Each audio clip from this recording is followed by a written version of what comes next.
ప్రస్తుత రోజుల్లో హోటళ్లు కానీ అవుట్ సైడ్ ఫుడ్ కోర్ట్స్ కానీ మరి రెస్టారెంట్లు కానీ భారీగా పెరిగిపోతా ఉన్నాయి. మరి ప్రజలు కూడా ఎంతగా వాటిని ఆదరిస్తా ఉన్నారంటే బయట తినడానికి ఎక్కువ ప్రిఫరెన్స్ ఇస్తా ఉన్నారు ఇంట్లో కంటే.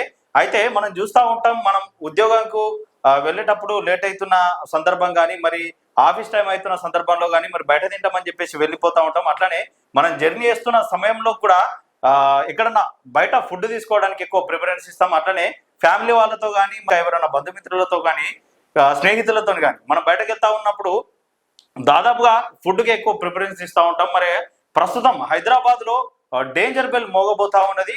మరి అది సునాములు కాదు, భారీ వర్షాలు కాదు, ఇంకా మనం ఇట్లా చూసుకున్నట్టయితే ఇవేమి కాదు, రెస్టారెంట్ లో పరిస్థితులు ప్రస్తుత డేంజర్ బెల్ మోగిస్తా ఉన్నాయి హైదరాబాద్ లోని. అంటే రెస్టారెంట్ లో హోటళ్లలో జరుగుతున్న భాగవతాలు ఏవైతే ఉన్నాయో మరి వాటిని గత కొద్ది రోజులుగా ఆఫీసర్లు బయట పెడతా ఉన్నారు. మరి వాళ్ళు ఎప్పుడైతే కిచెన్ డోర్లు ఓపెన్ చేసి లోపలికి వెళ్ళి చూస్తే ఏంద్రా నాయన ఈ కిచెన్ లో బాగోతాలని చెప్పేసి వాళ్ళే తలకాయ పట్టుకునే పరిస్థితి కనబడతా ఉన్నది. అంత దారుణంగా తయారైన హైదరాబాద్ లోని హోటళ్లు రెస్టారెంట్లు. ఒక్కసారి దాని గురించి తెలుసుకునే ప్రయత్నం చేద్దాం. ఈ వీడియోను ఖచ్చితంగా పూర్తిగా చూడండి. ఒక్కసారి మనం చూసుకున్నట్టయితే ఆఫీసర్లు గత కొద్ది రోజులుగా హైదరాబాద్ లోని ప్రముఖ హోటళ్లలో రెస్టారెంట్లలో తనిఖీలు చేస్తా ఉన్నారు. ఫుడ్ సేఫ్టీ ఆఫీసర్లు మనం చూస్తూ ఉన్నాం. వాళ్ళు తనిఖీ చేసే ఈ ఫోటోలు కనబడతా ఉన్నాయి. ఒకసారి చికెన్ పకోడీ బయట చికెన్ పకోడీ చాలా తక్కువ ధరకు దొరుకుతూ ఉంటది. దాదాపుగా 30 రూపాయల నుంచి 50 రూపాయల మధ్యలోనే వాళ్ళు సింగిల్ ప్లేట్ అని చెప్పేసి ప్లేట్ నిండా ఇస్తూ ఉంటారు. మనం దాన్ని లొట్టలేసుకొని లాగేస్తూ ఉంటాం. మంచిగా ఉంది, మసాలా మంచిగా ఉంది, కారం ఉంది అని చెప్పేసి, నిమ్మకాయ ఇవ్వండి, ఉల్లిగడ్డలు ఇవ్వండి అని చెప్పేసి మనం మాట్లాడుతూ ఉంటాం. కానీ వాస్తవంగా వాళ్ళు తయారు చేసేది ఏదైతే ఉన్నదో చికెన్ పకోడీ, కొన్ని సర్వేలు చెప్తా ఉన్నాయి, అధికారులు చెప్పే మాట ఏందని అంటే వాళ్ళు చచ్చిన కోడీలను తీసుకొచ్చి చికెన్ పకోడీగా అందిస్తున్నారని చెప్పేసి ఆ ఫుడ్ సేఫ్టీ ఆఫీసర్లు చెప్తున్నమాట. అందుకే బయట తినకండి అని చెప్పేసి ఆఫీసర్లు కూడా హెచ్చరిస్తా ఉన్నారు. ఒకసారి మనం ఇక్కడ చూస్తున్నట్లయితే హోటల్లో రెస్టారెంట్లలో కంపు కొడుతున్న కిచెన్లు అంటూ ఒక వార్తను చూసే ప్రయత్నం చేయొచ్చు. ఒకసారి మనం ఈ విజువల్ లో చూస్తున్నట్లయితే ఇక్కడ అన్ని ఆ మెటీరియల్స్ అన్ని ఒకే దగ్గర ఉండడం, అంటే ఒక అస్తవ్యస్తంగా ఒక నీట్నెస్ అనేది లేకపోవడం కానీ, మళ్ళీ ఇవన్నీ మనం వాడేది ఈ స్పూన్లు కానీ కప్స్ కానీ ఇవన్నీ మనకు సర్వే చేసేటి. మరి వాటిని ఎంత దారుణంగా అక్కడ ఇచ్చిపెట్టారు. కుళ్ళిన పదార్థాలు లాగా కనిపిస్తున్నాయి. చూస్తే ఇక్కడ చూడండి, కుళ్ళిన కూరగాయలు, ఆహార పదార్థాలు, బొద్దింకలు అధ్వానంగా రామేశ్వరం కేఫ్ బాహుబలి కిచెన్లు గ్రేటర్ లో ఫుడ్ సేఫ్టీ అధికారుల తనిఖీలతో వెలుగులోకి. బిగ్ బాస్కెట్ వేర్ హౌస్ లోను అదే పరిస్థితి. ఓనర్లకు నోటీసులు ఇచ్చి హెచ్చరించిన అధికారులు చూస్తా ఉన్నాం కదా. సర్వ దారుణంగా అంటే పెద్ద పెద్ద బ్రాండెడ్ లోగో పెట్టుకొని పెద్ద పెద్దగా గ్రాండ్ గా ఓపెన్ చేసుకొని మరి లగ్జరీ ఫర్నిచర్లు, లగ్జరీ లోగో లేపించుకొని మరి వాళ్ళు ఫుడ్ రెస్టారెంట్లు ఓపెన్ చేస్తూ ఉంటారు. మరి ఆడికి వెళ్ళిన తర్వాత మనం ఆ గ్రాండ్ కు తగ్గట్టే రేట్లు కూడా ఉంటాయి. మరి ఆ రేట్లు పెట్టినా కూడా వాళ్ళు అందించే ఫుడ్ ఏదైతే ఉన్నదో అది చాలా దారుణంగా అందిస్తా ఉన్నారు. కుళ్ళిన కూరగాయలు, కంపు కొట్టే వాసన ఇచ్చే మాంసం కానీ, ఎక్స్పైర్ అయిన ఐటమ్లు కానీ, మిక్స్డ్ మసాలాలు అంటే కల్తీ మసాలాలు కానీ ఇవన్నీ వాడి ఆయిల్స్ కూడా ఉదయం టిఫిన్ లో అదే, దాంతో లంచ్ లో అదే ఆయిల్, ఈవినింగ్ స్నాక్స్ అదే ఆయిల్. అసలు అంటే ఈ హోటల్ యాజమాన్యాలు ప్రజల ప్రాణాలతో చిలగాటమాడుతా ఉన్నాయి. మొత్తానికి ఇక్కడ మనం చూస్తా ఉన్నాం, వాళ్ళు అధికారులు ఏదైతే రైడ్ చేస్తా ఉన్నారో అప్పుడు బయటపడ్డ ఫోటోలు ఇవన్నీ. ఇక్కడ ఒకసారి మనం విజువల్ లో వస్తున్నట్లయితే ఈ చపాతీలు ఏవైతే సేవ్ చేసి ఉన్నారో ఆ బాక్స్ చూస్తే మనము అసలు ఇంకోసారి ఇలాంటి ఫుడ్ తినాలా లేదా అనేది నిర్ణయించుకోవాల్సిందే. మనం ఎంత వరస్ట్, ఎంత నీట్నెస్, అస్సలు నీట్నెస్ లేనే లేదు. ఇక్కడ చూడండి బౌల్ కానీ ఇవన్నీ అస్తవ్యస్తంగా ఎట్లా పడేసారు. ఈ ఫ్రిడ్జర్ కానీ, ఈ ఫ్రిడ్జర్ చూడండి, అంటే డేట్లు చేంజ్ చేయరు, క్వాలిటీ మెయింటైన్ చేయరు, ఇష్టం వచ్చిన మసాలాలు వాడతారు. ఇంకా మనం పోయి కిచెన్ లో చూడం కదా వాళ్ళు ఎట్లాంటి పదార్థాలు వాడుతున్నారో, ఎంత క్వాలిటీ వాడుతున్నారో మనం చూడం. కాబట్టి మనం ఓన్లీ ఆర్డర్ ఇస్తే వాళ్ళు తీసుకొచ్చి పెడతారు, గుమగుమలు ఆడతాయి, మొత్తం గరం గరం ఉంటది, మంచి వాసన వస్తుంది. మనం లాగేద్దాం, ఒక పట్టు పడదాం అని అనుకుంటాం. కానీ అసలు వాస్తవంగా మరి దాని తయారీ ఇంకా ఏ విధమైన రసాయన ఐటమ్లు వాడుతూ ఉన్నారు, మసాలాలు వాడుతూ ఉన్నారు, పదార్థాలు వాడుతూ ఉన్నారు అనేది ఒక్కసారి మీరు తెలుసుకుంటే ఆ రెస్టారెంట్లకు, హోటళ్లకు దండం పెట్టి నేను రాను ఆయన అంటారు. అంత దారుణంగా తయారైంది ఇప్పుడు ప్రస్తుతం హైదరాబాద్ లో. ఇక్కడ చూస్తా ఉన్నాం మనం ఆ బౌలు. ఇక్కడ చికెన్ ని సేవ్ చేస్తున్నట్టు కనిపిస్తా ఉంది. అసలు ఇట్లాంటి ఫ్రీజర్లు, పని చేయనటువంటి ఫ్రీజర్ లో కూడా ఆ ఫుడ్ ని వాళ్ళు ఫ్రిడ్జ్ సేవ్ చేస్తున్నారట. వెజిటేబుల్స్ కానీ ఇక్కడ చూడండి కింద కిచెన్ ఎంత దారుణంగా ఉన్నది. ఆ ఐటమ్స్ కానీ వాళ్ళు చెప్పులు వేసుకొని అట్లా నడుస్తారు.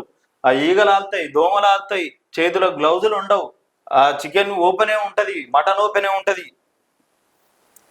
ఇంత దారుణమైన పరిస్థితి కనబడతా ఉన్నది హైదరాబాద్ లో. ఐస్ క్రీమ్ పార్లర్లో కానీ, రెస్టారెంట్లో కానీ, హోటళ్లలో కానీ బ్రాండెడ్ హోటల్ మళ్ళీ పెద్దవి అలాంటిలో కూడా ఇలాంటి పరిస్థితులే కనబడతా ఉన్నది. అయితే అధికారులు కూడా హెచ్చరిస్తా ఉన్నారు, ఎవరు కూడా ప్రస్తుతం హోటళ్లలో తినే ముందు కొంచెం జాగ్రత్తగా ఉండండి, మీ ఆరోగ్యాన్ని కాపాడుకొని, మీరు డబ్బులు పెట్టి ఆహారం తినట్లేదు అనారోగ్యం తింటున్నారని చెప్పేసి అధికారులు హెచ్చరిస్తా ఉన్నారు. ఇది మనం చూస్తే ప్రీవియస్ వార్తలే. గత కొద్ది రోజులుగా ప్రధాన దినపత్రికలో మెయిన్ పేపర్ లో వస్తున్న వార్తలు ఇవి. ఆశపడి తింటే ఆసుపత్రికి. కుళ్ళిన మాంసంతో కమ్మని భోజనం. చిన్న రెస్టారెంట్లతో పాటు ప్రముఖ హోటళ్లలోని ఇదే తంతు. టాస్క్ ఫోర్స్ బృందం దాడులతో వెలుగులోకి. అంటే ఎక్కడ చూసినా ఈ మాంసం, ఈ కర్రీస్ ఏవైతే మిగులుతాయో అవన్నీ ఫ్రీజ్ చేసి నెక్స్ట్ డే మళ్ళీ రేట్లు కూడా అంతే ఉంటాయి. మళ్ళీ రేట్లు అంతే ఉంటాయి. ఇది చూడండి, కుళ్ళిన మాంసంతో కమ్మని భోజనం అట. వాళ్ళకి ఏం గుర్తు, మనం ఆర్డర్ చేయగానే తీసుకొచ్చి టేబుల్ మీద పెడతారు. గరం పొగలు వస్తాయి, మంచి స్మెల్ వస్తుంది, తింటూ ఉంటే తినాలనిపిస్తుంది. కస్టమర్ హెల్త్ తోటి వాడికి ఏమవసరం, వారికి కావాలి. మళ్ళీ ఇవన్నీ ఈ హోటల్ చూడండి ఒకసారి, ఇవన్నీ పెద్ద హోటల్లే. గోకుల్ చాట్, పిస్తా హౌస్, కరచి బేకరీతో పాటు కృతంగా చట్నీస్ హోటల్లో తనిఖీలు. ఇది చూస్తా ఉన్నారా? ఇవన్నీ మీకు కనబడే, మీరు విన్న హోటలే, మీకు కనిపించిన హోటలే. అలాంటి దాంట్లో కూడా ఇంత నాణ్యత లేకుండా ఇట్లా తయారు చేసిరు హోటల్. మొత్తం ప్రజల ప్రాణాలతో చిలగాటలాడుతూ ఉన్నారు. ఈ వెజిటేబుల్ చూడండి ఒకసారి, వెజ్ బిర్యానీలో పాడైన క్యారెట్లు. ఇది చూడండి, మొత్తం బూజు పట్టుకపోయినాయి. మళ్ళీ ఉల్లిగడ్డ చూడు ఎట్లా వాడేసి. రెస్టారెంట్ లో కుళ్ళిన ఉల్లి, ఈ పాచిపోయిన బిర్యానీ తింటే అంతే. అంటే దీనికి టేప్ చుట్టి, క్రింగ్ ఫిలిం చుట్టి ఫ్రిడ్జ్ లో పెట్టిరు. అంటే రేపటి నాటికి మళ్ళీ అది మిక్స్ చేసి ఇచ్చేస్తారేమో, కొంచెం అట్లా మిక్స్ చేసి. తిన్నోళ్లకు తిన్నంత అనారోగ్యం, పాడైపోయిన పదార్థాలు, కాలం చెల్లిన మసాలాలు. మన వ్యాధుల భారంలో 56% తిండే మూలం. సమతుల ఆహారమే మేలు. అంటే మనకు వచ్చే రోగాలలో, మనకు వచ్చే డిసీజ్లలో మెయిన్ గా 56% అనేది ఓన్లీ ఫుడ్ ద్వారానే వస్తుందంట. కంపల్సరీ మనం తినే ఫుడ్ విషయంలో కానీ, జంక్ ఫుడ్ విషయం కానీ, బయట హోటల్ రెస్టారెంట్లో తినే ఫుడ్ కానీ విషయంలో ఎంతైనా ఆలోచించి వెళ్ళడం. అంటే ఎట్లుందంటే నాకు ఒక సామెత గుర్తుకొస్తా ఉన్నది, మేడి పండు ఈడు మెలుమై ఉండను, పొట్ట విప్పి వేస్తే పురుగులు ఉండ అన్నట్టు. హోటల్ ఏమో గ్రాండ్ గా డెకరేషన్ చేస్తారు. ఆ బయట లైటింగ్లు కానీ, లోపల లైటింగ్లు కానీ, భారీ అంటే లగ్జరీ సోఫాలు కానీ అవన్నీ మెయింటైన్ చేస్తారు. మళ్ళీ లోపల ఇస్తే పురుగే ఉన్నట్టు. మేడి పండుగ కదా, ఇగో ఈ కిచెన్ బాగోతారు. ఇప్పుడు ప్రస్తుతం ఈ రైడ్స్ లో బయట పడతా ఉన్నాయి. ఇగో ఇట్లా ఉన్నది ఇప్పుడు ప్రస్తుతం హైదరాబాద్ లో. చాలా ఘోరమైన పరిస్థితులు కనపడతా ఉన్నాయి. అంటే మీరు బయట తినే ఏ ఫుడ్ అయినా సరే, ఈ ఫుడ్ మంచిదని కాదు, ఈ ఫుడ్ చెడ్డదని కాదు, అన్ని ఫుడ్ అంతే ఉన్నాయి, అన్నిటి పరిస్థితి కూడా అంతే ఉన్నది. ఇది పెద్ద బౌల్ ఆయిల్ ఫ్రై చేస్తున్నారు. ఇదే ఆయిల్ మళ్ళీ రోజు టిఫిన్ లకి ఇదే, లంచ్ లో వేపుల్లకి ఇదే. ఇప్పుడు నాకు తెలిసి దాదాపుగా ఒక పెద్ద చికెన్ పకోడీ వేయాలంటే దాదాపుగా ఒక 10 లీటర్ ఆయిల్ వస్తాడు. నాకు తెలిసి ఆ 10 లీటర్లలో దాదాపు ఒక 6 లీటర్లు అయిపోయినా గానీ ఆ ఒక 4 లీటర్లను మిగిలిస్తాడు. వాడేస్తాడా? 4 లీటర్లు తెచ్చిన ఆయిల్ మళ్ళీ అది అప్పటికి దాదాపుగా 5-6 గంటలు మరిగి ఉంటది. దాన్ని వాడేసి మళ్ళీ కొత్త ఆయిల్ వస్తాడా? అట్లున్నారా ప్రస్తుతం ఇప్పుడు రోజులలో? వానికి ఏమవసరం ప్రజల ప్రాణాలతో? దయచేసి ప్రజలారా, మీరు ఆలోచన చేయండి. మీరు బయటకు వెళ్ళి తిందాం అనుకున్న ఫుడ్ ఏందో ఒక్కసారి మీరు ఆ కిచెన్ ని చూసినట్టయితే మీకు కళ్ళు బయర్లుగా మీ విషయాలు బయటపడతాయి.